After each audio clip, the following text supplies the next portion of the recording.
Some betrayals cut so deep that there's no coming back from them. Trust me, I learned that the hard way.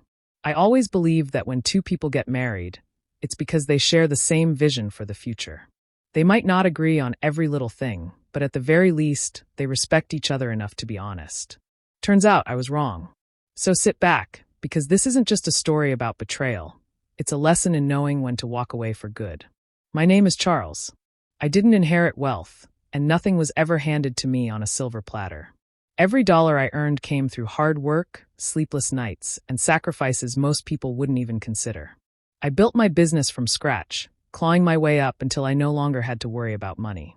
But success, for me, was never just about wealth. It was about creating a stable foundation for a family, a home filled with love, laughter, and the kind of warmth that comes from having children running around. I didn't just want to be a provider. I wanted to be a father. When I met Mira, I thought I had found the woman who would make that dream a reality. She was beautiful in every way, confident, independent, full of energy. She carried herself with effortless grace, and from the moment we met, we clicked. Conversations flowed easily, and there was an undeniable chemistry between us. It didn't take long for me to know.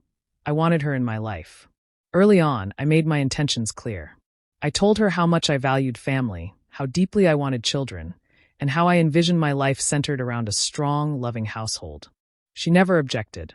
She never told me she didn't share that dream. Instead, she smiled, nodded, and let me believe we were on the same page. Looking back, I now realize she never actually said the words, "I want kids too." But at the time, I didn't push for clarity. When someone doesn't object to something that important, you assume they're on board. And I assumed we were aligned. Not long after we got married, life seemed perfect, at least in the beginning. Mira embraced the comforts that came with being my wife. The security, the luxury, the ability to travel and live without financial worries. While I was planning for a future we would share, she was simply enjoying the present. The cracks in our marriage weren't immediate, but looking back, I can see exactly when they started to form. At first, she dodged conversations about having children. Before marriage, she had smiled and nodded as I spoke about my dreams of fatherhood, never once saying she felt differently. But after the wedding, whenever I brought it up, she would brush it off or act like I was exhausting her. "Let's not rush into things," she'd say. Or, "Why do we have to talk about this now?" If I pressed further, she'd sigh, roll her eyes, and find an excuse to leave the room. It was avoidance, but I didn't want to believe it at the time. Then came the distance. The small, everyday gestures of affection started disappearing. No more playful kisses in the kitchen while I made coffee. No more reaching for my hand when we walked together. At night, she would roll to her side of the bed, putting a physical wall between us. I asked her about it, thinking maybe something was wrong. She always had a reason. She was tired, she had a headache, she was stressed. But the excuses never stopped. Weeks turned into months, and suddenly, I was a stranger in my own marriage. She spoke to me when she felt like it, but she didn't really see me anymore. What made it worse was that while she pulled away from me, she threw herself into her own world. She started taking more trips, always with new groups of people. Some from work, some I had never even heard of before. "It's just a girl's trip," she'd say. But the invitations were never open to me. She made decisions without me too. She changed the apartment decor, bought expensive things, even made career moves, all without a single conversation. But when the credit card bills arrived, that was still my responsibility. She had no problem enjoying the life I worked hard to provide. And the worst part, she never yelled, never argued, never admitted she was unhappy. She just lived her life as if she were single, while I played the role of a husband in name only. The marriage wasn't a partnership anymore. It was a transaction, one where she took and I gave. And the more I gave, the more I realized she didn't care. Then came the night that shattered everything. I was searching for a pen, rummaging through a drawer filled with old receipts and miscellaneous junk, when my fingers brushed against a folded piece of paper. I don't know why, but my gut told me to look. As my eyes scanned the words, for a second, they didn't register. But then clarity. A medical document. A recent abortion procedure. She was pregnant. She had been carrying my child. And she never told me. She had made the decision, gone to the clinic, signed the papers, and undergone the procedure. All without a single word to me. My mind raced. How long? How many nights had we sat at the same dinner table while she kept this to herself? How many times had she kissed me goodbye in the morning, knowing she had already erased what could have been our child? This wasn't an accident. This was a choice. She knew, since the day we got married, that I had dreamed of being a father. And yet, in one calculated move, she had destroyed that dream, without so much as a conversation.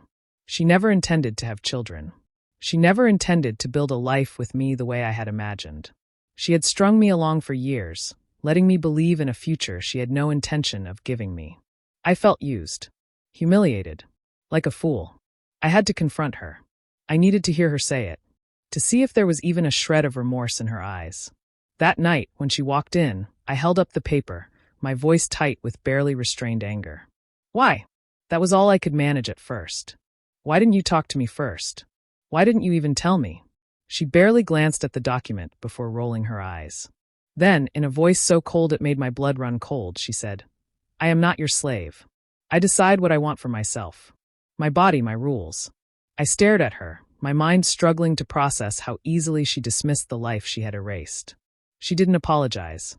She didn't even pretend to regret it. For a moment, rage blurred my vision. But then, just as quickly, reality set in. If I let my anger take over, she would win. I knew the game. If I raised my voice, she'd twist it into aggression. If I showed my fury, she'd play the victim. If I even stepped too close, she could turn this into something that would destroy me. So, I did the only thing I could. I stepped back. She thought she was in control. She thought she had the final say. But soon she would realize she had no power over what came next. I nodded once, my voice disturbingly calm. Your body, your rules. If she wanted a life without me in it, I'd make sure she got exactly that. I had worked too hard to build everything I owned, and I refused to watch it slip through my fingers, especially not to a woman who had betrayed me. The system wasn't designed to protect men like me. It was built to punish us. If I filed for divorce the traditional way, I would be dragged through the courts, forced to fight for the wealth I had earned on my own, and possibly even made to pay alimony to the very woman who had deceived me. No, I wouldn't let that happen. I had to be smart. I had to be cold. And most importantly, I had to disappear before she even saw it coming. The first step was legal protection. I didn't just hire a lawyer. I secured one of the best in the game. A specialist in high-asset divorces, someone who knew exactly how to ensure I walked away untouched. We worked in complete silence, strategizing every move. The divorce was filed in a state where men had the upper hand, ensuring that by the time Mira even became aware of what was happening, it would already be too late for her to manipulate the system against me. My lawyer guided me in securing my assets. Every dollar I had was moved into protected accounts and trusts, legally shielding them from divorce settlements. Any joint account we had was frozen, cutting off her access before she had the chance to drain them out of spite. If she wanted to take what was mine, she'd have to fight a battle she was destined to lose. And without my money to fund her legal war, she wouldn't get far. Timing was everything. I watched her routine, knowing another one of her so-called girls' trips was coming up. That was my window. The moment she left, everything was set into motion. Movers arrived and cleared out every trace of me from the house. My clothes, my documents, even the smallest personal items. My social media accounts were shut down. My personal phone number changed. By the time she returned, I would be gone. I would be in another state with a new address, a new life, and no way for her to track me down. I didn't leave a message. Why would I? My lawyer handled everything. That was part of the plan. When she arrived home, the divorce papers would be waiting for her. She would try to use the credit cards, but find them declined.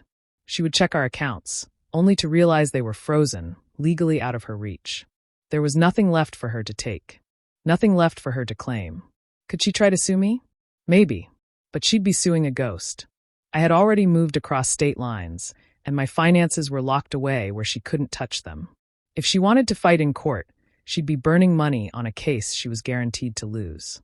She could throw a fit, scream, cry about how unfair it was, but none of that mattered. She had made her choices, and now she had to live with them. Would she try to find me? I didn't know, and I didn't care. There was no way for her to track me down. As for the friends she spent all her time with, the ones she prioritized over our marriage, I doubted they'd stick around. People like that only linger when there's something to gain. They were there for the luxury, the trips, the fancy dinners, and the expensive gifts. Without my financial backing, I imagined most of them would disappear, just like she had disappeared from me emotionally.